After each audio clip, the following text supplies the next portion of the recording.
Hi, welcome back to the channel. We're going to have a go at a one-take build today, starting with the standard car.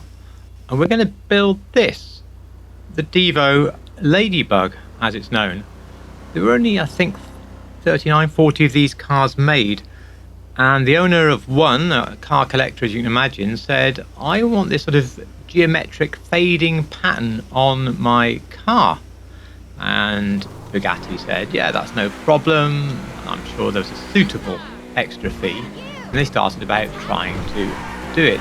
Well, it turned out that once you put the 2D pattern onto the very complex 3D shape of the car, it was rather difficult and things became distorted. And so they had to be distorted first so they looked correct on the car. And anyway, it took about 2 years of development to make Ladybug.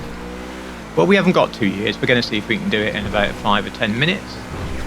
And of course, we don't have that livery in the game. So what can we achieve with standard colours and things? Well, let's go and have a little look.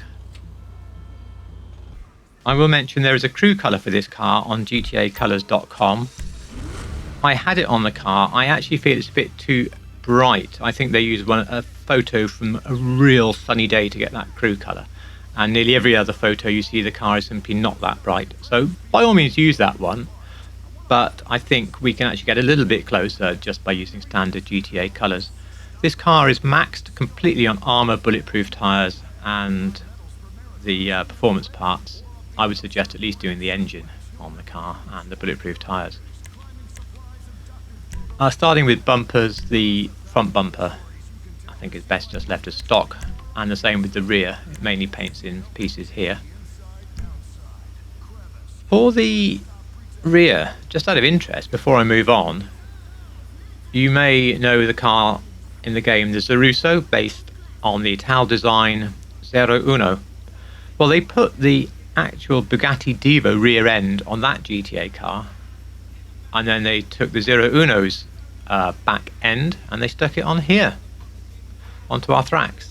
So those cars have a bum interchange. On the exhaust, well, we've got these weird trims around it. We really want the exhaust fairly black and hidden away like the real car. And if you just go carbon, that's close enough on that. For the grille, we're going to leave it stock. I did wonder about crossed here, but I think the pattern's a bit big and it brings the pattern to the front, which we don't want. So we'll stay with just stock, so easy so far. Now on the hood, I'm going to want a lot of black on the hood and ladybird in the vents. It's a little awkward because I can go with something like carbon vents to put black there, but they won't do the pearlescent that we're going to use to try and make the ladybird. That's right in some respects but very wrong in others, so there's nothing perfect. The end result for me is secondary vents because I'll be able to paint them a different colour and put a pearlescent on them. Lights and livery we don't need. I would go with a black coloured plate to hide it away a bit on this car. I guess alternatively you could be a bit bold and put a red one on. For the respray, for the primary colour I'm going to go down to metallic and I'm going to go for garnet red. Now they always give garnet red here with a silver pearl or silverish, which means you can never really see the true colour of garnet red when you just select it unless you go into the classics.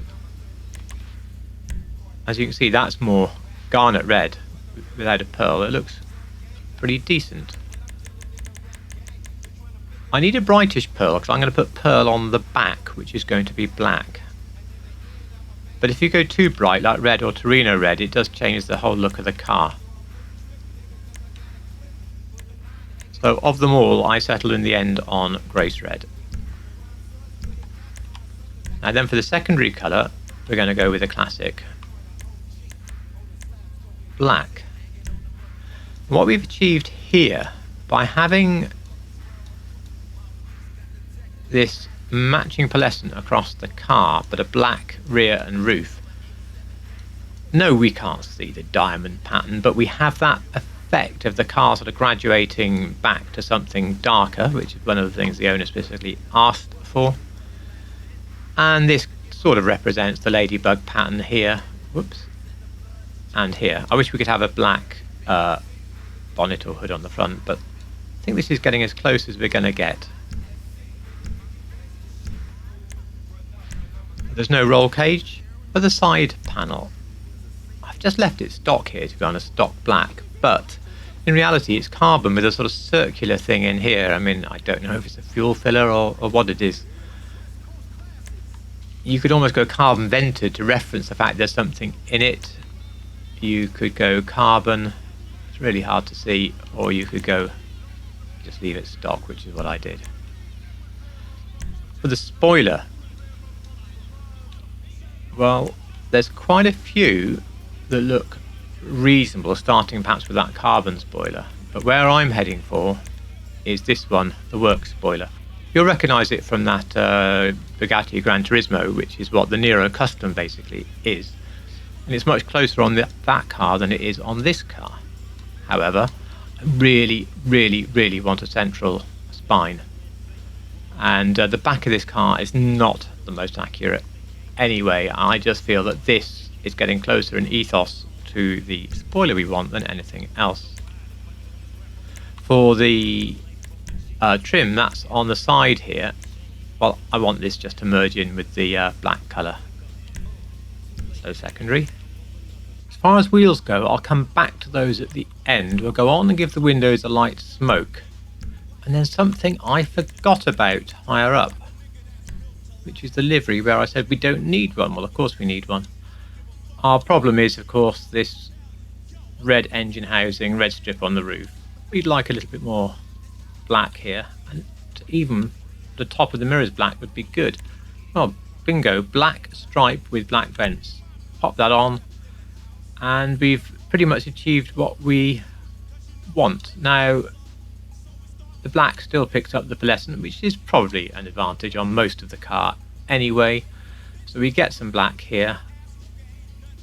Our black roof stripe is still noticeable here. It's not perfect, but it's very subtle with the pearl on it as well. And this has been filled in. So I think you'll agree with me that overall that livery is more success than it is failure. So very happy with that. Okay, well, so much for one take when we get to the wheels, because I filmed the end of this video about 3 times because I couldn't decide on the wheel colour. So this is last time lucky.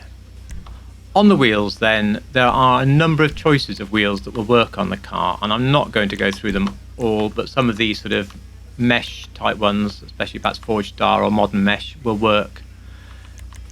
There's wheels also in the same category like Throwback, where the shape is a bit more wrong, but all this black in here works quite well once you've coloured the wheel. All sorts of wheels, so don't stress if you can't do what I'm about to do. But what I'm about to do is paint the stock wheel. Now, please let me know down below, can you do this if you follow the exact steps on your platform? It certainly works on PC. So to paint the stock wheel, it's very simple. First, put on the cheapest wheel in the game, which is in the muscle class Classic 5. Next, paint it your chosen colour. Now, red is simply too bright.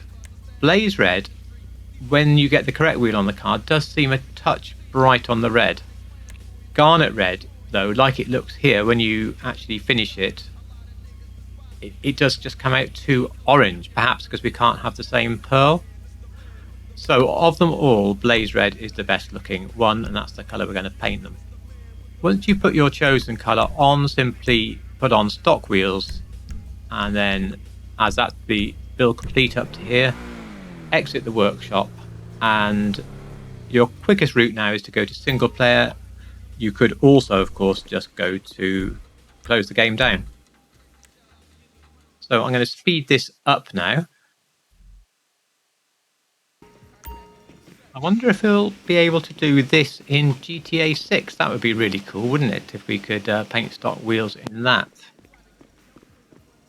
Anyway, there we go. The wheels are now painted in Blaze Red. And I say, if you think it is a touch red, try Garnet Red, but I'm sure you'll find that to be a touch too orange, and you'll end up going back to this colour, which is what I have done. The car drives fantastically, of course, if you haven't got one already. It's on sale this week, that's why I'm doing the build this week. And if you want to know how it drives, well, if you've driven the Nero or the Nero Custom, it drives pretty much the same as those. Turn it across the sun a bit. I think this looks absolutely fantastic. I do think the colours we've picked help evoke Ladybug pretty close. Any closer you would need a crew colour. And the graduation towards the dark colours at the back works really well. And I know we don't have that small geometric pattern, but I'm happy with this. Hope you're happy with it too. If you are, of course, do please give it a like. That would be really very much appreciated. And if you like real cars in GTA, or at least my attempts to make them, then do consider a subscription. So for now, I'm going to take it back, pop it into the supercar garage, which I will get around to showing you one day, because a huge chunk of the car's in there. In fact, I'm sure it builds that you have not seen, so it'd be nice to run a tour around that one. But that's for another day. This is for now, and for now it's time to say thank you so much for watching.